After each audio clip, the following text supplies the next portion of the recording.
everybody. Okay, I want to say a few things. Can't really talk and play at the same time, but we're gonna do it. So I was at, what the heck? Hold on. So I was at the gym. I was at YMCA, okay? And I was just getting done for my workout. I'd take a mountain bike, and I see these people, and I was like, I need friends. I can't stand this loneliness, and I see this girl, and you could just look at her face, and it's like, it's something that will just pull a man into, you know what I'm talking about, seducing a man. And then I look in her eyes, and then the Holy Spirit speaks to me. He says, "She has a Python spirit." And then I was like,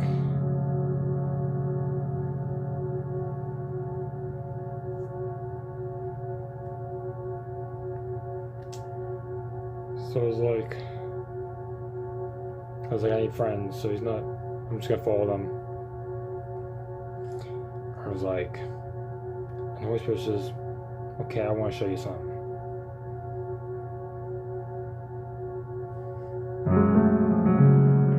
I'm a very spiritual person when it comes to the power of God and destroying witchcraft, which is what I believe in.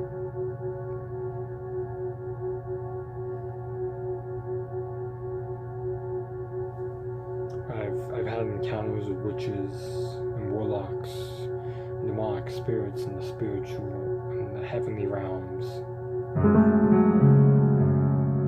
And then I just approached, like, I was trying to see what kind of necklace she had. And I was like, I couldn't see it. It's like, that doesn't really, I don't think that really matters. But sometimes it does. And I was just meeting everybody there. Everybody seemed chill. And I see this one kid. I thought he was talking about somebody else, but I don't think he was talking about me. The music stopped. Where were we? So I was there. Oh my gosh, this is so weird. Where was we? I don't feel like it. I don't feel like going back just to do it. So yes, I'm following them, and I just, so we go up slides. It just gets weirder and weirder. And the Holy Spirit shows me some. I don't want to put words in his mouth, but demons can see humans. People who practice witchcraft, they leave their bodies and come back into the bodies. They leave the bodies because some astral projection, and then the Holy Spirit can also take you places. So in the spiritual realm, because of this spirit, the Holy Spirit's like, you know what? I'm going to turn you invisible in the spiritual realm, but in the natural, I'm still visible. And I was like, I just need friends. I was like, because I've just been lonely. An apostle told me that salvation is free when it comes to the power of God. It comes at a cost. It's going to cost you a lot. It's going to cost you a lot.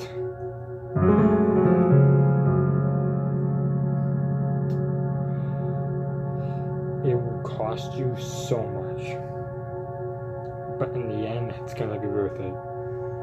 So then I see this kid or being unspotted by anything unclean except for human. And the Holy Spirit's like, this person's gonna hate you. So I'm just hanging out with them somewhat. He's like, you don't like us? And then he's like, this is what happens.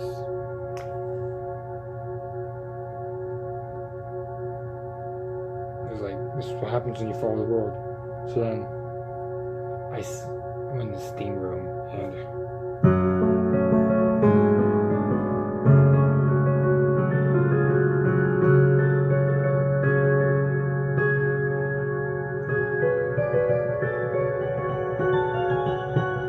So we're in the steam room, and this is what hits. I was talking to someone from the hospital. This is where the person was like, "Okay, please leave us alone." I was like, "I wasn't even bothering you." When a person carries the presence of God, you're gonna make people uncomfortable. I kid you not, because they know who you are.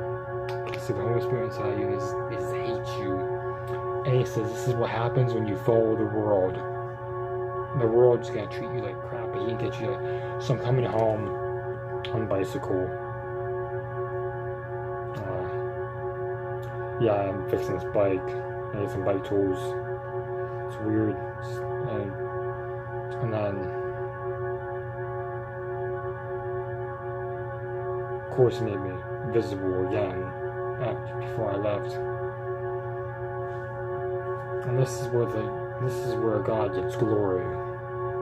He told me I have something to show you, so I get rejected by the world.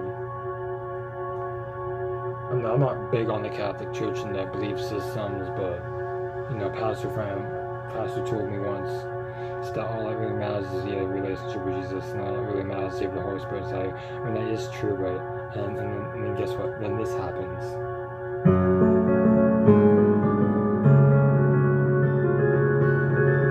Wait a second.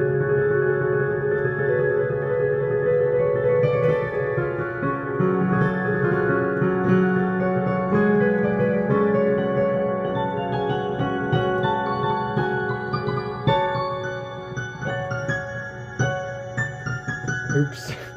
So then I'm riding this bike. I meet this nice guy. I got these fixed bikes. I want to be a professional cyclist. I'm thinking about it. If God allows it. But now I play piano. I love it. And so then what happened was, I'm home. I actually met this guy. He was on his bicycle. And we rode together for a while. It was pretty nice.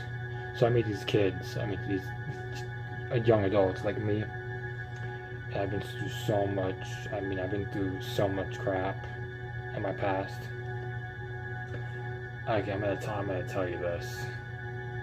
I just think the Spirit just wants me to tell you this. I lost a very close friend a long time ago, and let's just not get into detail. I don't want to think about it. It's best we don't think about it. I've been through so much hell. There was so much witchcraft involved, and God's like, yeah, your time is done. And then, so I've been so lonely, I just need somebody in my life. Now I got Christian friends. He's like, it's time. And the Lord actually spoke to me I think a couple months ago. He said, your time of loneliness is coming to an end. And I see some kids on bikes. It was like, So I asked him a question. He got as fast. I didn't know what else to ask them.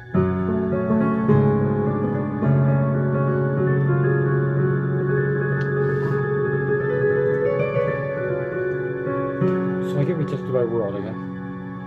These kids are filled with the Holy Spirit. I'm not gonna say they speak in tongues or anything, but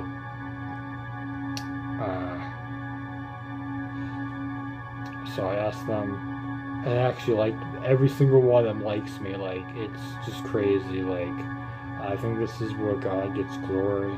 Oh, I feel the anointing. I feel the anointing.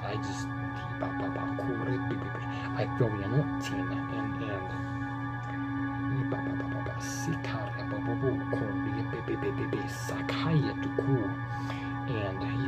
Oh my gosh.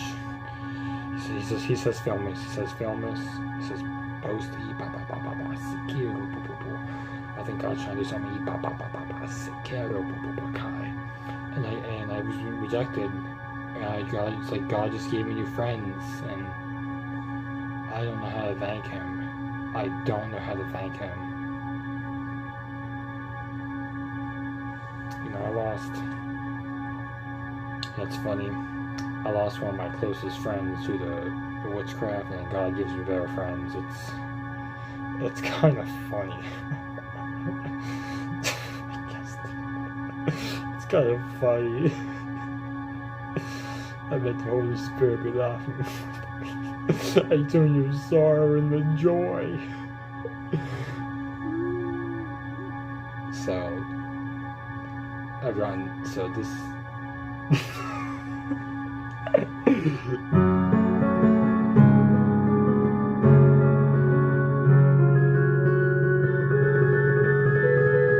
You're wondering what song this is? It's called The Crusaders' Lightning.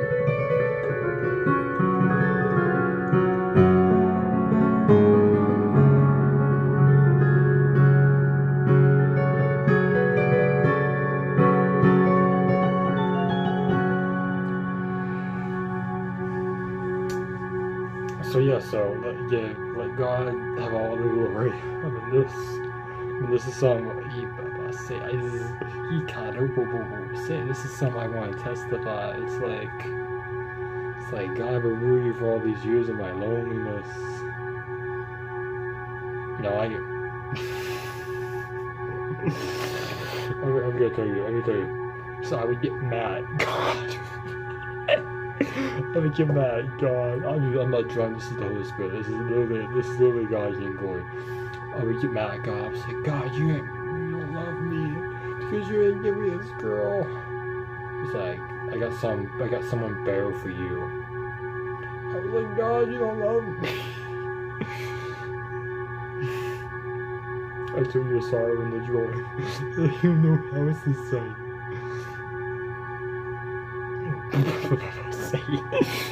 Oh my gosh. And okay, this is only going to my friends. This is a private video. Yep, this is a private video. And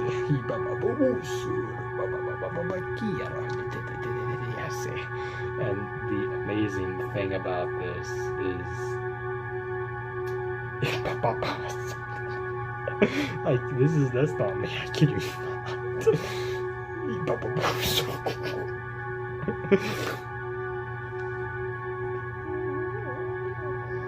I turn your joy into sorrow. Okay, I'm making it public. I think I'm gonna make it public. I don't know. It's up to you, Jesus. It's up to you. So I get mad at God and people like, I got something better for you. I was like, but you promised me. He's like, I didn't tell you that. He's like, the devil told you that.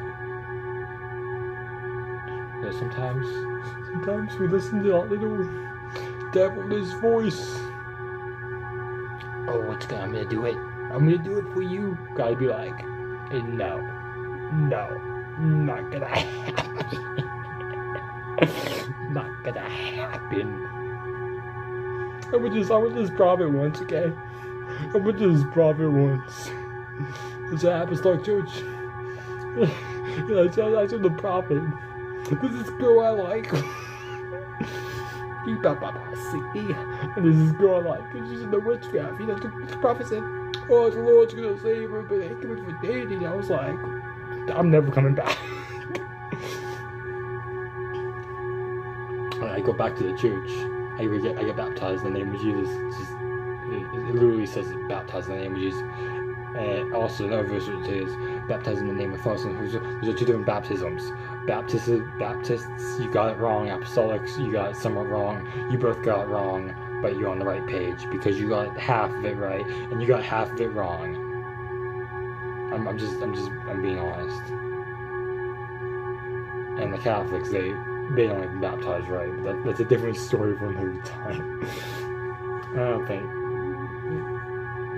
you don't baptize at birth. You baptize after you're saved. Baptism doesn't save you. I've been baptized multiple times. I'm getting baptized again because it's like a car wash. What are you gonna do when you drive the car? What do you do when you drive the car? It gets dirty. What do you do when you drive and you make your own mistakes? You get dirty and you gotta go in that water so you can be clean. The blood of Jesus does it. Come on. And then there you go. I go back to the church. I go up to the lady and she'd be like, I should have listened to you about everything. She's like, yeah, I saw everything. I was like, bro, you saw the witchcraft attacks. everything. I was like,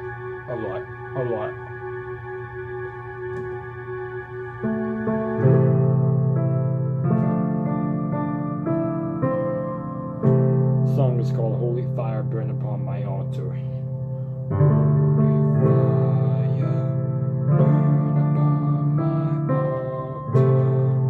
I did not write the song.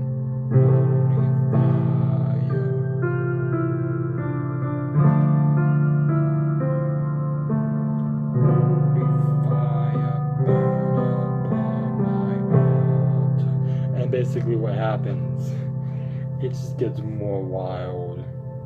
But I'm so lonely.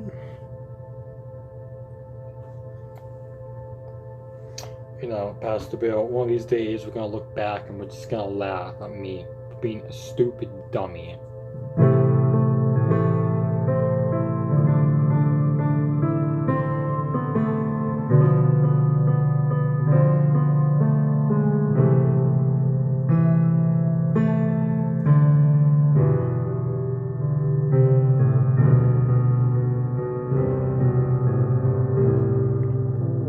Some unclean is coming here. I don't care. I don't care. I don't care if a demon just boop. I don't care because the Holy Ghost lives in this house. You know, sometimes. I'm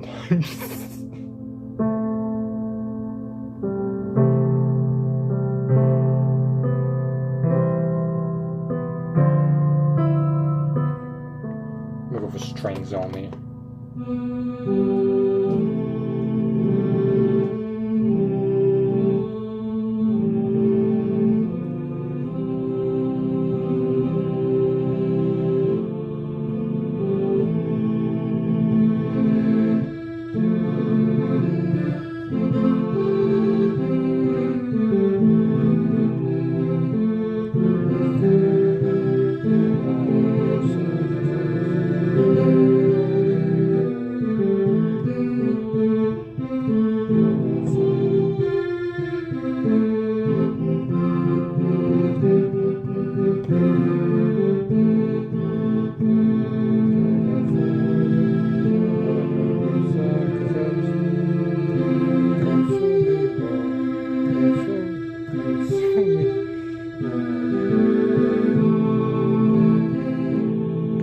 The song's called Console Me. That's what they want. So I know this is a long video, but listen, don't give the devil credit. I used to do this way too many times. I go up to God and be like, God, he stole from me. He stole from me. Listen to this. Listen to this. Oh God, he stole that future relationship from me. And then actually I was like, this has been by far the most difficult thing I have ever had to go through. And a young prophet told me this. He said, the thing that the prophet said, what you're going through, God's using to,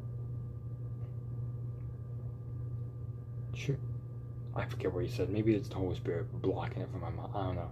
So basically, I give too much credit, and then